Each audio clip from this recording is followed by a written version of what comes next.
Become a premium member on RealCatholicTV.com today. Not only will you learn about the one true faith, just think of all the new friends you'll make.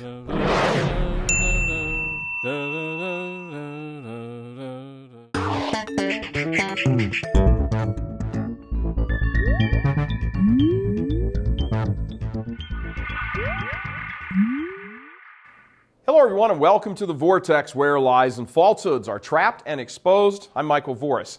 It's probably a safe bet that most Catholics, at least the 500 million or so in the West, have no idea of the struggle, the fight going on inside the church. That's because the vast majority of them, close to 90%, have almost no contact with the church anymore. You heard right, except for the occasional wedding or funeral and maybe Christmas and Easter, maybe around 450 million or more of the West's 500 million Catholics are just missing in action. By the way, prior to 1960, it would have been almost totally reversed. About 400 million of the 500 million, using today's population numbers, would have been plugged into the faith. That's quite a devastating condemnation, from 400 million or so relatively faithful followers to around less than 50 million. Wow, that is nothing less than a religious nuclear bomb.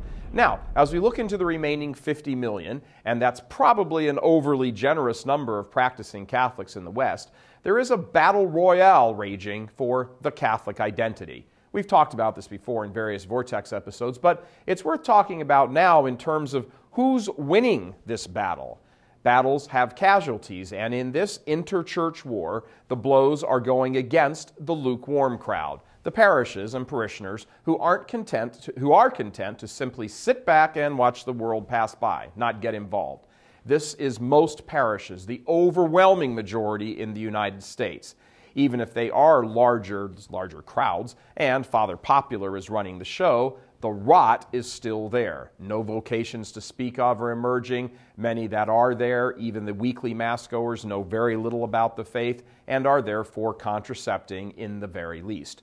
They have so-called tolerant attitudes toward the militant homosexual agenda, not really supporting it, but willing to concede that if Bob and John love each other, then they really don't see the big deal.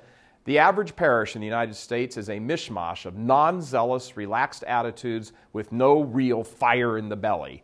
Add to this that parish is generally unofficially run by a former nun or a current version of one who is angry and bitter about 100 different things as she approaches her dotage, and you have a surefire recipe for the faith not being passed on to the parish. And by the way, these parishes are being closed down and boarded up and sold off at dizzying speeds. Even the Vatican has had to step in and tell some local bishops to knock off the fire sales. Now, compare this to more traditional Catholic groups who have the exact opposite problems. Not enough room to spread out, congregations swelling with young people, vocations pouring out of them, Catholics massively informed of their faith with a great desire to evangelize and take no prisoners when they do. Almost every time you encounter this, you find at the heart of it the traditional Latin Mass. Not every time, but very frequently. Even when the TLM, traditional Latin Mass, isn't offered, you find everything but that. You find a deep devotional life, reverence at Mass, solid priests who love their sheep, deep involvement in the pro-life movement, seen more as a spiritual work than a political one, although it's both.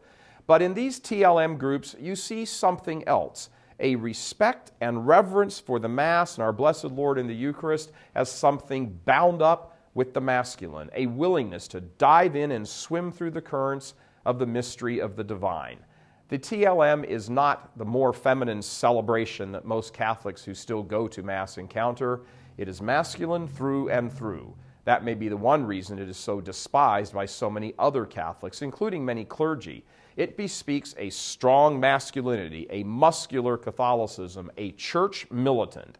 And for the majority of Catholics who have been nursed for the past 50 years on the weaker, feminine, Protestantized, don't be offensive type of liturgy, they don't get where to go with this Mass. And it's not their fault.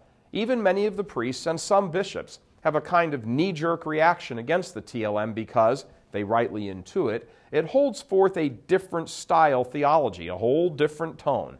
They've been brought up on a church that is much more Protestant in its approach, meaning more accommodating, more tolerant, and all those other buzzwords that at the end of the day spell out W-E-A-K, weak. Weak, as in non-confrontational, as in much more content to dialogue and have donuts than to do hand-to-hand combat with Satan and his legions. It's kind of the politicians compared to the army. Neither really likes to go to war, but only one is willing to fight it up close and personal.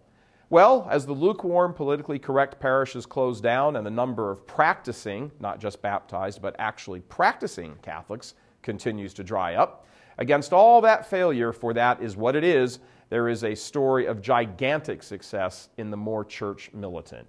The world has turned militant against the church. Truth is, it always has been. It was just faking dialogue and goodwill so as to deceive. The only proper response to a militant enemy is an even more ferocious militancy right back at them. The saints knew this, and they lived it.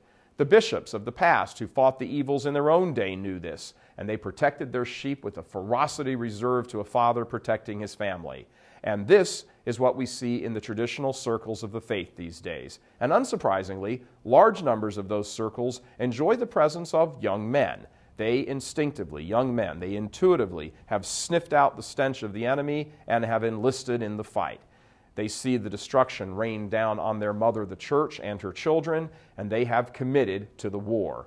And all of this is expressed in worship in the traditional Latin Mass. You'll find no guitars or tambourines or hand-holding and lovey-dovey sermons in that camp. What you will find is comradeship and a preparedness for the war. And that's exactly what the church needs in this time and place.